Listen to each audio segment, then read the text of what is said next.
이번 영상은 그 자습서 135페이지고요. 단어는 감상적 읽기 이 부분이에요. 감상적 읽기는 문학 작품을 보고 어떤 감상을 하고 어떤 깨달음을 얻었는가 이거 하는 단원입니다. 134쪽 이쪽 내용은 그냥 한번 참고로만 읽어보시고 135쪽에 여기 동해바다라는 시가 인용이 되어 있어요. 이 부분부터 한번 보겠습니다. 친구가 원수보다 미워지는 날이 많다. 티끌만한 잘못이 맷방석만하게. 여기 밑에 설명 봐. 티끌, 맷방석, 동산, 점층 이렇게 되죠. 거기 표시를 해 놓으세요. 그러니까 점점점 크게 보인다는 얘기지. 그래서 세상이 어지러울수록 남에게는 엄격해지고 내게는 너그러워진다. 잘못된 태도지. 또 돌처럼 자라지고 굳어지나 보다.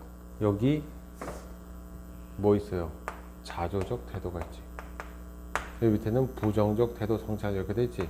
여기도 동그라미 하고 나는 여태까지 이렇게 살았다는 거야. 남에게는 엄격하고 나한테는 너그럽고 이런 태도를 성찰하고 있다. 그래서 멀리 동해바다를 내려다보며 생각한다. 한번 볼까? 동해바다 성찰의 매개가 되고요. 여기 생각한다 자리에 다른 단어 넣어봐. 여기서 생각한다는 것은 성찰한다. 방금 나왔던 반성한다. 널따란 바다처럼 너그러워질 수 없을까? 그러니까 내가 동해바다를 통해서 본받고 싶은 모습이 이거야. 너그러워질 수 없을까? 이렇게 연결을 해놔. 또 깊고 짙은 바다처럼 감싸고 끌어안고 받아들일 수 없을까? 이렇게. 이거는 뭐 하는 거야? 포용적 태도죠. 이런 포용하는 자세. 이런 거를 배울 수 없을까? 스스로는 억센 파도로 다스리고 제 몸은 맵고 모진매로 채찍질하고. 이 두 개가 뭐야?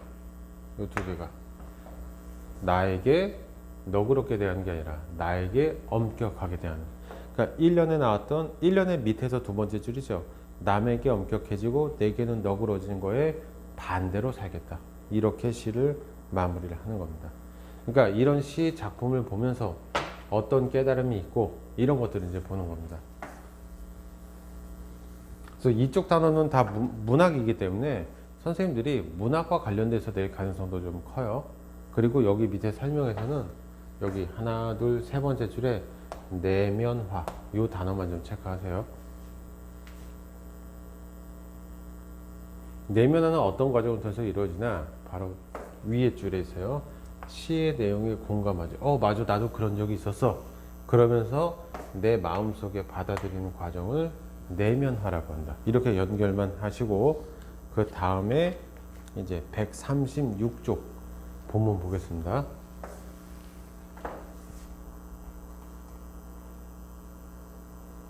그래도 뭐 그 자체는 어렵지 않기 때문에 그냥 가벼운 마음으로 이렇게 보셔도 될 것 같습니다. 어린 시절 내 손에는 탱자나무 한두 개가 쥐어져 있고는 했다. 거기 탱자나무 과거회상 매개체. 그러니까 요것만 외우면 되는 게 아니라 글씨 잘 보시나요? 아니면 여러분들 자습서 보세요.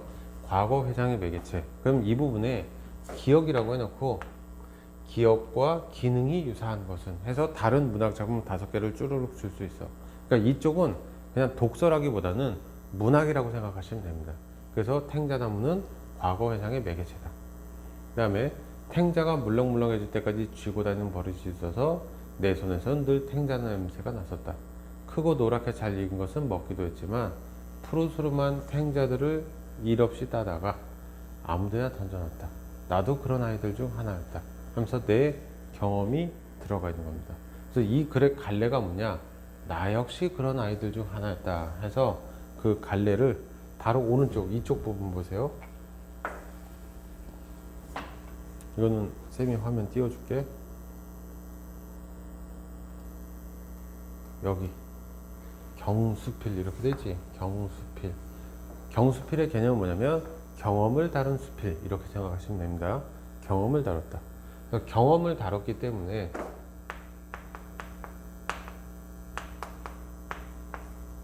경수필 경험을 다뤘기 때문에 개성이 드러날 수밖에 없어. 글쓴이의 개성이 드러나는 거야. 경험을 통해서. 그러니까 여러분들 이쪽 공부하실 때는 얘를 기준으로 잡으세요. 경험이 있기 때문에 개성이 드러나고 경험을 쓰기 때문에 누구나 쓸 수 있지. 그러니까 특별한 작가가 없는 거야. 소설가, 시인 있는데 수필만 쓰는 사람은 없어요. 이 글을 쓴 분도 원래 직업은 소설가거든. 그러니까 그런 것들을 좀 잘 기억을 하세요. 그 다음에 또 경험, 개성, 누구나. 그리고 또 경험을 쓰다 보니까 특별한 형식이 없습니다. 그러니까 어떤 형식에 구애받지 않는 글이다. 이렇게 생각하시면 돼요. 그래서 일단 이렇게 잡아놓고 다시 본문으로 가겠습니다.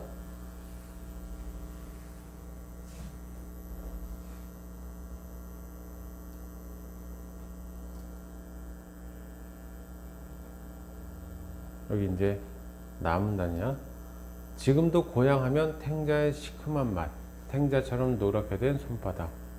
시큼, 노랗게, 그 다음에 냄새. 세 개 동그라미 넣고 저기 보면은 미각, 시각, 후각 등의 여기다 네모해봐. 다양한 심상. 똑같은 말 불러줄게요. 다양한 심상. 다양한 심상 이렇게 표현할 수도 있고 다양한 감각적 표현을 통해 이렇게 감각적 표현 이렇게도 달리 부를 수 있어요. 다양한 감각적 표현을 통해 이것도 똑같은 말이다. 그 다음 계속 경험이 나오는 거야. 뾰족한 탱자가시에 침을 발라 손바닥에도 붙이고 코에도 붙이고 놀던 생각이 난다. 가시를 붙인 손으로 악수하자고 해서 친구를 놀려주던 놀이가 우리들 사이에서 유행이었다. 뭐 이런 것들 얘기가 나옵니다. 그 다음에 이제 다음 문단 보겠습니다.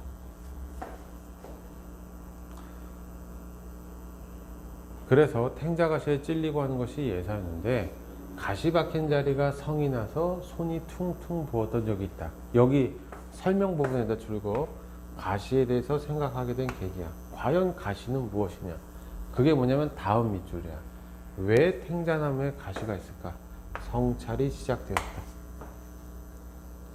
가시에 찔리고 나서 가시에 대한 생각을 했지. 뭐라고 생각했어? 왜 가시가 있는 것일까? 이렇게 생각을 한 겁니다. 그 다음에 찔레, 장미, 아카시아, 가시를 가진 꽃, 나무들을 차례로 꼽아보았다. 그 가시들에는 독이 있을 거라고 하면서 부정적으로 생각한 거야, 처음에는. 근데 이게 인식 변화가 생기거든. 여기다 체크하고 부정적으로 생각함. 그 다음에 이제 지우고 좀 올릴게요 하면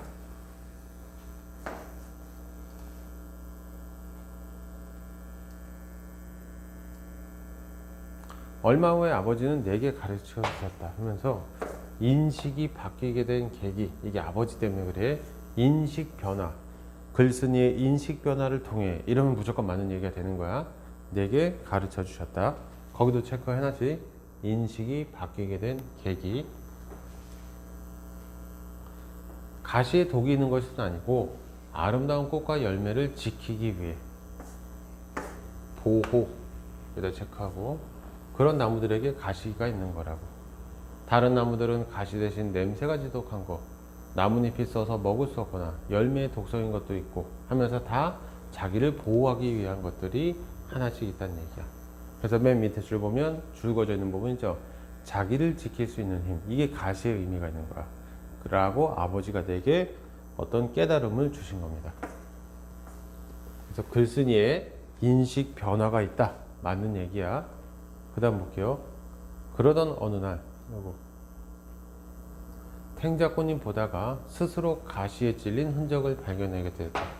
또 다른 깨달음을 주는 거죠. 스스로의 가시에 찔린 흔적. 바람에 흔들리다가 제 가시에 쓸렸으리라. 스스로를 지키기 위해 주어진 가시가 스스로 찌른다는 사실에 슬픔을 느꼈습니다. 여기 역설적 상황 되겠지. 나를 지키기 위해 만든 가시가 나를 해치게 했잖아. 이런 느낌도 들었다. 그 다음 보겠습니다. 이제 138페이지야.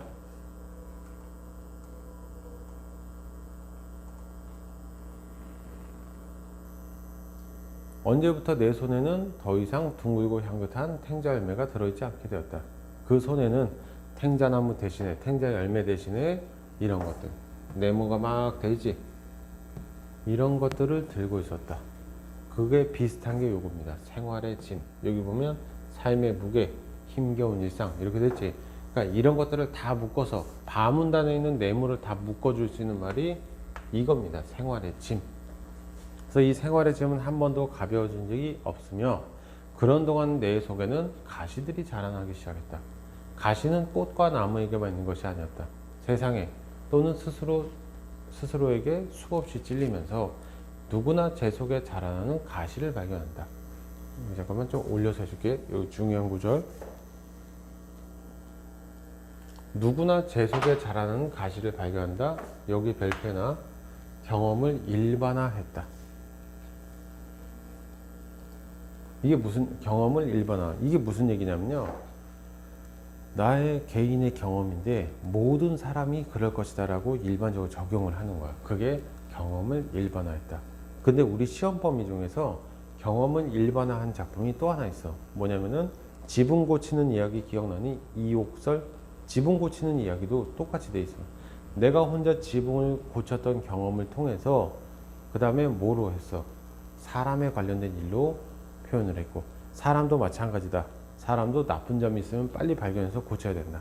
그 다음에 더 확장해서 뭐까지 확장을 해? 나라의 정치도 이와 똑같다. 나쁜 정치인들은 미리미리 골라서 없애버려야 된다. 이런 쪽으로 갔잖아. 그러니까 이게 두 개가 공통점이야. 경험을 일반화했다. 그 다음에 뽑아내려고 몸부림칠수록 더 아프게 자신을 찔러댄다는 것을 알게 되었다. 그러니까 내 마음속에는 가시, 그냥 상처라고 생각하면 돼. 이거를 뭐 해야 된다? 뽑을수록 더 깊게 박히기 때문에 여기다 줄고 가시를 수용하는 태도가 필요하다. 가시를 수용하자 이거야. 그리고 내내 크고 작은 가시들이 나를 키웠다고 했지. 그러니까 나는 가시를 수용하면서 그거를 좀 이렇게 거부하는 게 아니지. 받아들일 거 받아들이면서 극복하고자 노력했다 이런 얘기입니다. 그다음 아무나 보자. 아무리 행복해 보이는 사람도 그를 괴롭히는 가시는 있다. 어떤 사람에게는 용모, 육체적인 장애가 가시가 되기도 하고 가난한 환경이 가시가 되기도 한다.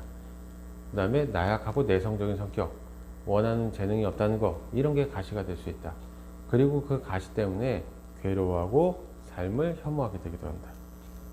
그 다음 자문단에 이제 하나의 예시가 나오죠. 화가 아저씨 여기서 두 다리를 차례로 다친 거 이게 가시가 되는 거지. 이게 한쪽 다리가 좀 짧았다고 하고. 근데 여기 밑줄 보세요. 그런 절망 속에서 그렸던 그림들은 아직까지 남아서 전해진다. 여기 줄 그어놓으세요. 가시로 인한 고통 속에서 이루어낸 것이다.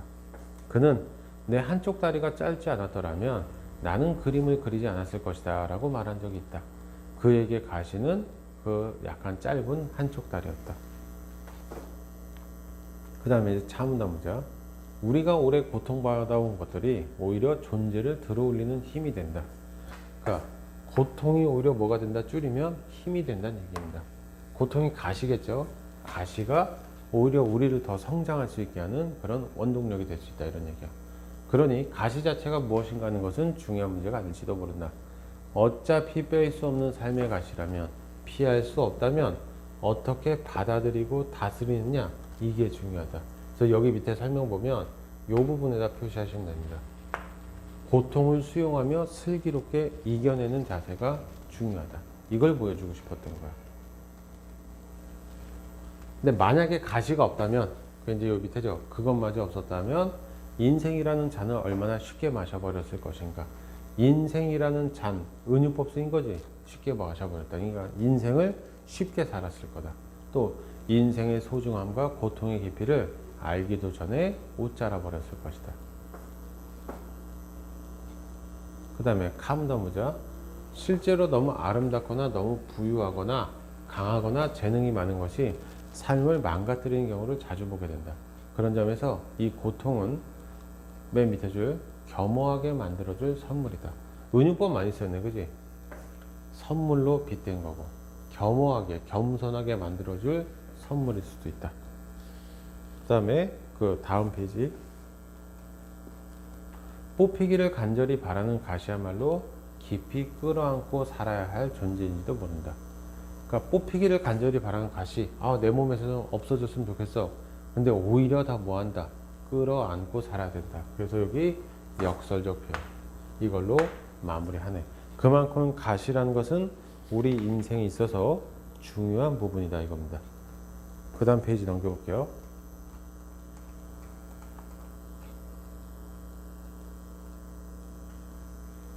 가시 박힌 상처가 부어올라 마음이 쉽게 가라앉지 않는 날. 즉 뭐냐면은 괴로울 때. 여기다 표시해봐. 아, 나는 왜 이럴까? 나는 왜 이렇게 약할까? 이런 마음 때문에 괴로움을 많이 느낄 때 이런 얘기야. 나는 고향의 탱자나무 울타리를 떠올린다. 둥근 탱자를 손에 쥐고 다니던 그때. 그러니까 과거를 회상하면서 힘을 얻는 겁니다. 그게 여기입니다. 평화롭던 유년의 울타리가 탱자나무로 되어 있다는 사실이 어떤 전원의 뜻 꼭 기억하세요. 전은 말을 전한 그 말. 영어로 하면 뭐냐? 메시지. 문자 메시지 할 때 그 메시지야. 전원은 이것처럼 받아들인다. 그 다음에 파문단 볼게요. 내게 열매와 꽃과 가시를 처음으로 가르쳐준 나무. 살아가면서 잃어버려야 할 것. 그 다음에 지켜가야 할 것. 일단 잃어야 할 것, 잃어버려야 할 것 여기다 표시하고 그게 뭐냐면 여기 설명했습니다. 부정하는 태도. 가시를 부정하는 태도가 잃어버려야 할 것. 그 다음에 지켜가야 할 것은 뭐야? 겸허한 자세. 이렇게 메모하시면 됩니다. 겸허한 자세는 지켜가야 되고 뭘 잃어버려? 가시를 부정하는 태도는 잃어버려야 된다. 그러면서 나와 함께 좁은 나이테를 늘려가고 있을 탱자나무. 좁은 나이테를 늘려가는 건 뭐야? 나이를 먹어간다는 얘기지. 그래서 나이를 먹으면서 함께 성숙해진다 이렇게 써 있는 거야. 눈앞에 짙은 탱자나무를 떠올리고 있으면 부어오른 마음도 가라앉게 된다. 아, 그럼 내가 좀 마음이 안 좋을 때 탱자나무 떠올리면 마음이 가라앉는다. 그냥 한문만 보겠습니다.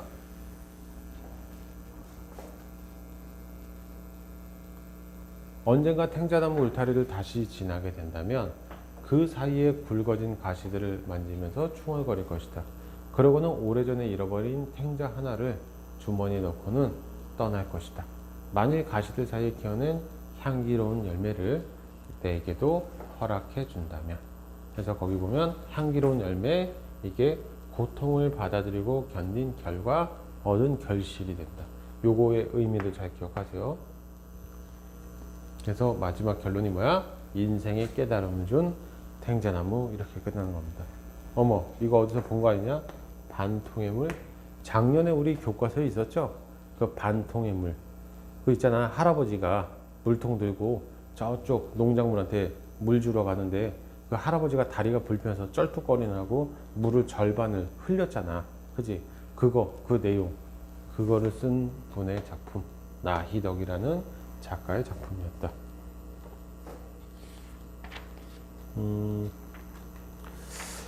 그렇게 보시고 일단은 얘는 여기까지예요. 얘도 마찬가지로 한번 쫙 훑어가면서 복습하시고 그 다음에 자습서랑 평가 문제집 있는 문제 그거 다 풀어놓으시기 바랍니다. 일단 수업은 여기서 마칠게요.